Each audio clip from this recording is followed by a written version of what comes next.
Today has been Ash Wednesday, and I thought this is a very appropriate day to tell you about the most extraordinary 12 hours of my life. It all happened one Friday night on the 18th of September last year. And I was fed up with work, and I packed up about 9 o'clock, and I thought, well, I'm going to turn the doorbell off. I couldn't care less who calls at the door. I'm going to pull the phone out, and I'm just going to get a bottle of homemade plonk out, and we're going to sit down and enjoy the rest of the evening.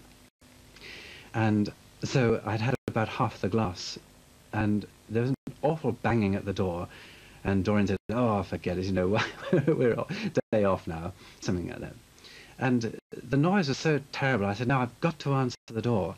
And I went there, and there's terrific banging and shouting, and I opened the door, and there was a young lad who said, "The church is on fire." Now, this is the thing that I've always dreaded. It's absolutely awful.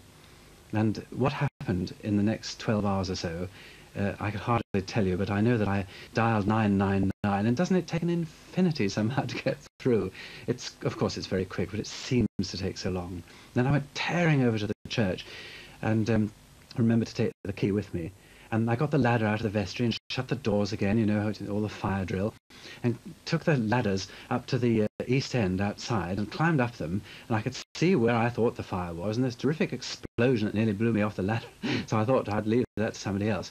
Then rushing back in again the church, shut the doors, and of course the place was in darkness, and the fire was licking away by that time. I was terrified.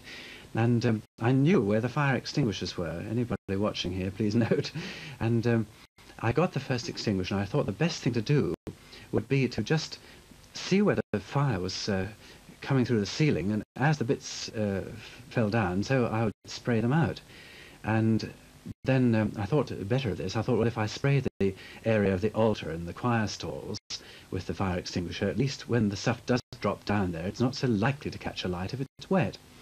And so this is how it went, and it seemed to be an infinity, and I ran out of the first fire extinguisher, got the next one, the place is full of smoke, and that one ran out, and I was just about at the end of my tether, because I knew there's only one more fire extinguisher left, apart from the one for the electrics, and somebody shouted, "Anybody inside?"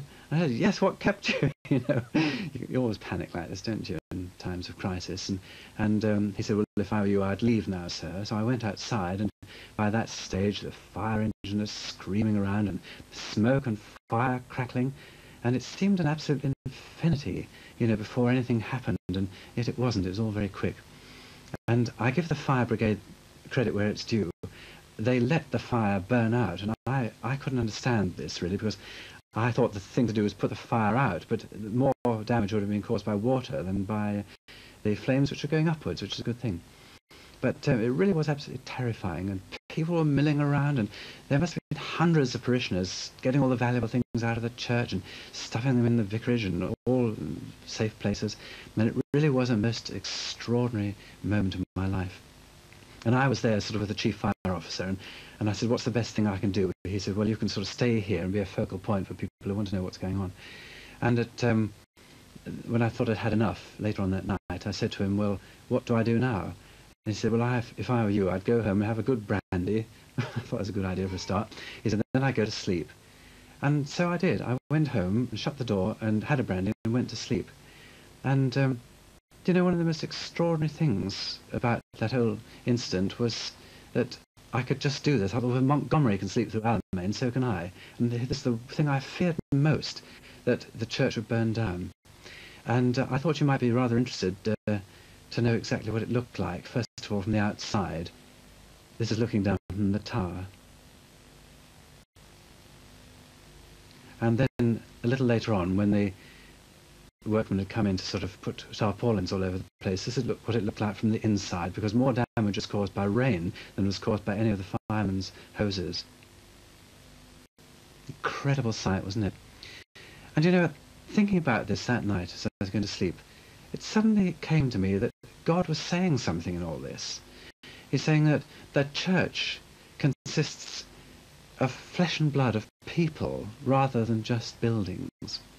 That hit me for six, but I'm sure it's absolutely right. Well, I'm going to tell you a bit more about this saga tomorrow night if you're watching in. Anyway, for the moment, good night, and God bless you.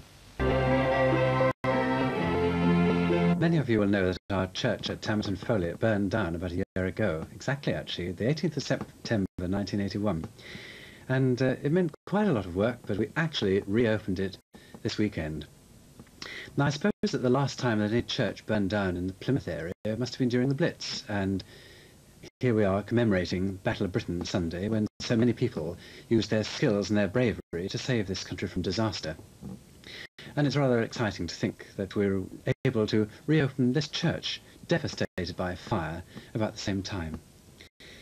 And looking back, I don't know how we ever got the thing into shape so quickly, except that it meant the skills and the time and the talents and imagination of so many people. And we worked as a team, and everybody who worked on that team did their work well, and they did it superbly. And I suppose that's really how the Battle of Britain was won, because it was teamwork.